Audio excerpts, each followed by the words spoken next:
Welcome. I'm Kinetic Symphony.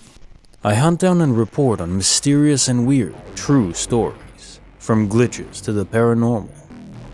Creepy file number 19, written by kennyggallin. When the treetops purr. Can't say whether or not this is supernatural, just that it's definitely odd and I can't explain it. I would absolutely welcome a rational explanation. My family and I rent a little farmhouse on an old tree farm in southwest Washington. It's extremely remote. We have one neighbor, a cattle farmer, about half a mile away across the creek as the crow flies, more like a mile by road. One night I was out gardening. I'm a night owl who farms and has a full-time job, and I heard the weirdest sound coming from what sounded like the canopy of the dense Douglas fir forest behind our garden. It sounded like a giant cat purring, but it moved relatively quickly around the same section of the forest. At first, I wrote it off as a drone, which was weird but not unimaginable. But when the sound got closer and louder, it seemed more organic to me. It sounded undulated, like it was coming from something alive, like how cats' purrs are rhythmic according to their breath. We get out a fair share of choppers, wildfire fighting practice, military training, logging choppers, all around our property. But this didn't sound like that at all. Not nearly loud enough, even from a distance, and it sounded closer. There are definitely wild cats around us. We've seen bobcats, and I'm sure there are cougars. We live adjacent to thousands and thousands of acres of timber forest, completely wild and unclaimed. But this cat would have had to have been jumping from treetop to treetop extremely quickly, which seems hilariously impossible. That basically leaves a drone, which just seems so weird. There were no lights, it never came above the tree line, and it was at night. I could see the timber company surveying with drones, maybe even doing some fire scouting. Really hard to imagine them doing it at night in the dark, and circling the one section that's not owned by the timber companies. My husband heard it too, and agreed it was weird. It happened last summer, and it's made me wonder from time to time. It wasn't really that scary, it was easy to forget about, but I've just never been able to properly explain it. It's not like it even lines up with any paranormal legends I've heard. I love anyone's ideas. Case notes, creepy file number 19. So first off, gardening at night sounds extremely peaceful. Especially if the full moon is out, so you have enough light to make it practical. Second, I don't think it's a drone either, mainly by how you describe the actions of the drone.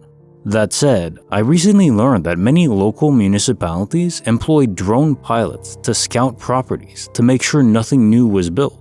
They really want their taxes, which kinda irks me if I am honest. If it was a drone, who'd have the motive to stalk some random rural homestead?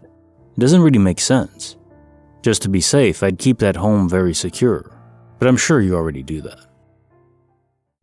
Case file number 614, written by All for Fun. Ribbit.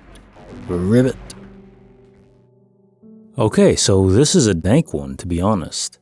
I have this tree frog in my kitchen, near the windows. I also have several lizards as well, and a few other animals as well, but those are unrelated. This is not a pet, by the way, just a more than welcome guest. Anyway, this frog is weird. It gives off weird vibes and seems to disappear into thin air. I technically had no proof of any effort afoot. It was just a feeling, but a little incident last night confirmed it, for me at least.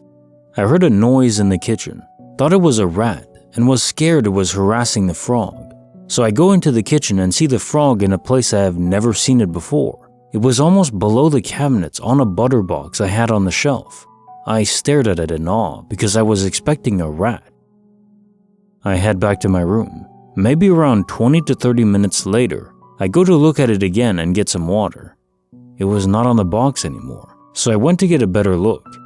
There was no sign of the frog being around, and yes, I peered into the cabinets and saw the gap between the wall and the cabinets. I also looked in its normal area. No signs. I turned around for like 10 to 15 seconds, and when I looked back, it was on the wall near the cabinets. There was no way for me to not see it coming out of my room or getting pretty close to the wall where it was without seeing it. A green frog on a white wall is pretty visible. Plus, it's not fast moving, like it takes a step every 10 seconds when moving, except when leaping. So it would seem it manifested while I was turned around. Also seen it glitch slightly, but I've less personal proof of that. For those asking how I heard it from my room is literally right next to it, connected with a door. Case file number 615, written by emilyaintaspicyname, a slice of two realities. This happened around a month or 3 weeks ago, and I don't know where to begin because I'm still trying to comprehend what I saw. I'm working with my boss in the back warehouse where we have a bright tank, carbonating beer or hard seltzer type thing, with a pressure gauge connected to the tank. The gauge was laid down, connected by a tube to the tank, so we had to pick up the gauge to read it. My boss bends down to grab the gauge to read it, and he immediately retracts his hand when he touches it, either the gauge or the surface below it, I'm unsure, saying, "Ouch," describing what he said felt like a shock or a needle prick / piece of glass getting stuck in his finger. And I saw it too. I saw the skin split and the blood begin to well up. Then immediately, it all disappeared.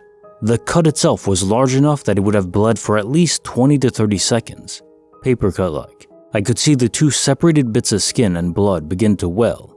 I was right next to him. But then it disappeared, completely. His skin had no blemish at all.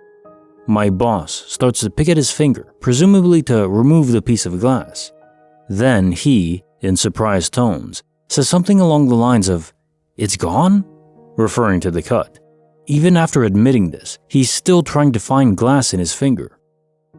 Here's the kicker. There was never any glass broken in this location. I've watched the entire facility get rented and set up, and never have we dropped glassware and broken it in the spot where he got pricked. When this instance occurred, we both were baffled. It felt like I just witnessed my boss getting cut and not getting cut at the same time. It's as if the tip of one reality made contact with the tip of another, then split apart instantaneously. Perhaps in another reality, there was a sliver of glass there from breaking something, and it got missed when sweeping it up, but I am certain not in ours. And the cut I saw was too deep to close up in a split second like that. No blood anywhere, no glass, no scar. Bonus file, written by Second Fiddle 00, 2 Days of Life and Death. I'm pretty new to Reddit and didn't know you could post anything on here. I have a love/hate relationship telling the story. I was 12 years old and lived next to an elderly woman who I think was 95 or 96 years old. Our houses were relatively close to each other. Every day, she would go inside and sit on her porch and would wave at me when I got home from school. I would usually talk with her for a bit and ask her about her day and what she did. She liked me a lot and would tell me I reminded her of her son when he was young. I remember this day like it was yesterday. I got home and immediately realized she wasn't sitting on her porch. I thought it was strange, but I didn't think too much of it. The day after, again, she wasn't sitting on her porch. I went on with my day, and around 6 p.m., I went to knock on her door to check on her. I knocked and looked through the glass on her windows and saw someone walking towards the back of her house. I couldn't make out the clothes she was wearing, but it looked like the end of a white robe. I kept knocking for about 10 minutes before, like an annoying 12-year-old, unlocking the door with the key she gave me and entering her home. It was eerily quiet in her house, not a sound, but it was stupid cold in there. I entered and looked around before I yelled out, "Mrs. McKinsey, are you okay?" I waited for a response and heard a very faint, "Yes." The thing is, it didn't sound like her. I was about to go to her room before I had this feeling of dread and decided to leave her house and lock up. The next day, I went outside as it was a weekend and saw her son and a few other people there. I went over and greeted her son, who was also very nice to me. He told me she died almost 2 days ago. He lived very far away and decided to check on her when she didn't pick up her phone for 2 days.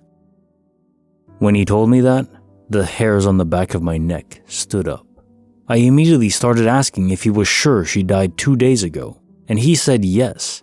I went home and was scared to tell anyone, fearing that I would be looked at as crazy. I don't know what I heard or saw, but it still gives me chills.